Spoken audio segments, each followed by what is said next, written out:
यदि आप mutual fund में इन्वेस्टमेंट करके अच्छा रिटर्न पाना चाहते हैं और साथ में इनकम टैक्स बचाना चाहते हैं तो आप एकदम सही जगह आए हो। आइए बात करते हैं एक ऐसे म्यूचुअल फंड स्कीम की जो हमें रिटर्न के साथ साथ टैक्स सेविंग में भी मदद करती है।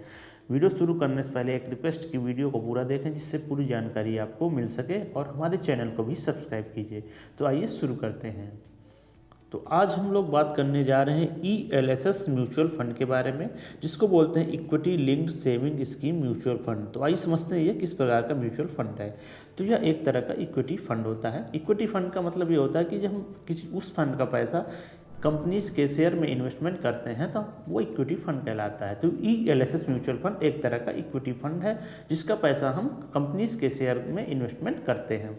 अब कोई भी mutual fund ELSS mutual fund की कैटेगरी में कब आएगा, उसके लिए टर्म्स एंड कंडीशन क्या फॉलो होनी चाहिए, आइए उसके बारे में हम लोग बात कर लेते हैं।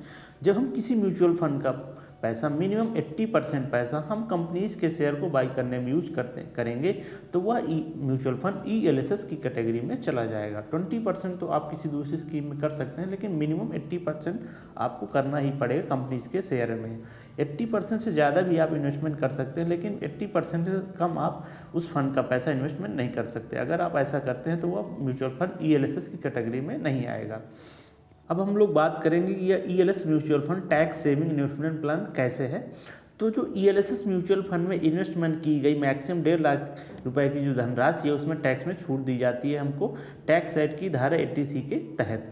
अब एग्जाम्पल के रूप में हम लोग समझते हैं कि जब हम ELSS म्यूचुअल फंड में इन्वेस्टमेंट करते हैं तो ये हमारे इनकम टैक्स में हमको किस प्रकार से मदद करता है। तो आइए मैं एग्जाम्पल के रूप में आपको समझाता हूँ। मान लीजिए हमारी इनकम 3 लाख रुपए है और मैक्सिमम हमने 1.5 लाख रुपए मतलब इन्वेस्ट कर दिए ELSS म्यूचुअल फंड में और 1.5 लाख हमारी इनकम बची। तो हमने जो 1.5 लाख रुपए जो इन्वेस्ट किया ELSS में म्यूचुअल फंड में, इस पर हमको टैक्स नहीं देना पड़ेगा, सिर्फ हमको 1.5 लाख रुपए पर ही इनकम टैक्स देना पड़ेगा। मतलब कहने का मतलब ये है कि जब हम ELSS म्यूचुअल फंड में मैक्सिमम अगर हम 1.5 लाख रुपए इन्वेस्टमेंट कर दिया तो इस अमाउंट पर मैक्सिमम 1.5 लाख रुपए तक हमको टैक्स में छूट दी जाती है। अब आइए बात करते हैं कि इस फंड की नेक्स्ट प्रॉपर्टीज़ क्या है। तो ये इस फंड का जो लॉक इन पीरियड होता है वो 3 ईयर का होता है। इसका मतलब क्या है कि यदि आपने इस म्यूचुअल फंड में एक बार इन्वेस्टमेंट करना शुरू कर दिया तो आप इस फंड का पैसा 3 साल के पहले वापस नहीं ले सकते, क्योंकि इसका लॉक इन जो पीरियड होता है वो 3 ईयर का होता है।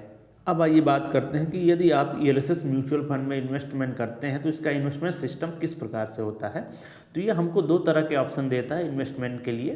तो पहला ऑप्शन होता है डिविडेंड ऑप्शन, दूसरा होता है ग्रोथ ऑप्शन। अब डिविडेंड ऑप्शन क्या होता है कि इसमें जो फंड होता है, फंड मैनेजर होते हैं वो इन्वेस्टर्स को समय समय पर डिविडेंड देते रहते हैं। मतलब जो समय समय पर लाभ होता है वो जो फंड मैनेजर होते हैं वो इन्वेस्टर को उसके अकाउंट में ट्रांसफ़र कर रहे होते हैं। और इसमें भी 2 ऑप्शन होते हैं, वो देखिए क्या होते हैं कि आप यदि अगर इन्वेस्टर डिविडेंड को लेना चाहता है, नकद के रूप में लेना चाहता है, तो वो उसके अकाउंट में ट्रांसफ़र कर दिया जाता है। अगर इन्वेस्टर डिविडेंड को नहीं लेना चाहता है तो उसी फंड जो डिविडेंड है उसी फंड में उसको दोबारा निवेश कर दिया जाता है, जिससे आपका लाभ बढ़ जाता है। अब सेकेंड ऑप्शन क्या है यहाँ पे, ग्रोथ ऑप्शन। ग्रोथ ऑप्शन में क्या होता है कि इसमें जो मिलने वाला आपको डिविडेंड जो लाभ होता है वो आपको नहीं दिया जाता है, उसको पुनः उसी फंड में निवेश कर दिया जाता है। और ये जो लाभ आपको कब दिया जाता है, जब इसका लॉक इन टाइम पीरियड पूरा हो जाता है तो इन्वेस्टर को पूरा लाभ दे दिया जाता है। तो ये हो गया ग्रोथ ऑप्शन, ये हो गया डिविडेंड ऑप्शन। आपको जो भी ऑप्शन आप इसमें अच्छा लगे उस ऑप्शन में आप इन्वेस्टमेंट कर सकते हैं। अब आइए बात करते हैं ELSS फंड की नेक्स्ट प्रॉपर्टीज़ के बारे में। तो ELSS फंड जो है वो इन्वेस्टर्स को सिप मतलब सिस्टमैटिक इन्वेस्टमेंट प्लान के माध्यम से निवेश की सुविधा भी देता है। अब सिप का मतलब क्या होता है कि आप एक फिक्स अमाउंट को फिक्स टाइम पीरियड पर छोटी सी अमाउंट लेकर आप फिक्स टाइम पीरियड पर आप लेकर उसमें इन्वेस्टमेंट स्टार्ट कर सकते हैं। एग्जाम्पल के रूप में आप समझिए कि आप मान लीजिए 500 रुपये मंथली जमा करके इन्वेस्टमेंट आप शुरू कर सकते हैं। तो ये हो गया सिर्फ इन्वेस्टमेंट। तो इसकी सुविधा भी ये फंड हमको प्रोवाइड करवाता है। अब आइए बात करते हैं ELSS म्यूचुअल फंड की नेक्स्ट प्रॉपर्टीज़ के बारे में। तो जो रिटर्न पर long term capital gain tax है वो 1 लाख रुपये तक नहीं हमको लगता, 1 लाख रुपए तक में हमको नहीं लगता है, टैक्स फ्री होता है। तो इसको हम लोग समझते हैं ये क्या है। कैपिटल गेन क्या होता है कि जो हमको जब हम किसी म्यूचुअल फंड में इन्वेस्टमेंट करते हैं तो जो हमको लाभ मिलता है उसी को हम लोग कैपिटल गेन बोलते हैं। तो मान लीजिए आपने इन्वेस्टमेंट किया और आपको 1 लाख रुपए का लाभ मिला। तो अगर 1 लाख रुपए तक का आपको लाभ मिलता है तो 1 लाख रुपए का जो आपको रिटर्न मिला उस पर आपको टैक्स नहीं लगेगा। अगर 1 लाख रुपए से ज़्यादा पर आपको मिलता है, आपको रिटर्न मिलता है, तब आपको टैक्स लगेगा। एग्जाम्पल के रूप में मैंने आपको समझा भी रखा, आइए समझते हैं।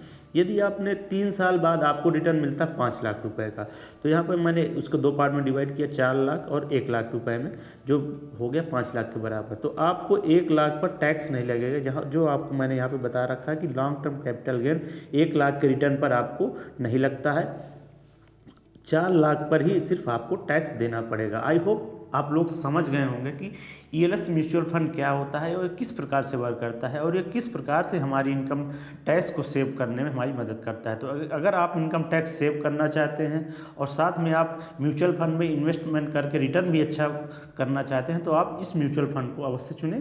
ऐसे ही फाइनेंस से रिलेटेड वीडियो को देखने के लिए हमारे चैनल फाइनेंस मिरेकल को सब्सक्राइब कीजिए और बेल आइकन को प्रेस कीजिए, जिससे आने वाले नए वीडियोज़ के नोटिफिकेशन आप तक सबसे पहले पहुंच सके। ठीक है गाइस, मिलता हूं नेक्स्ट वीडियो में एक नए टॉपिक के साथ। धन्यवाद।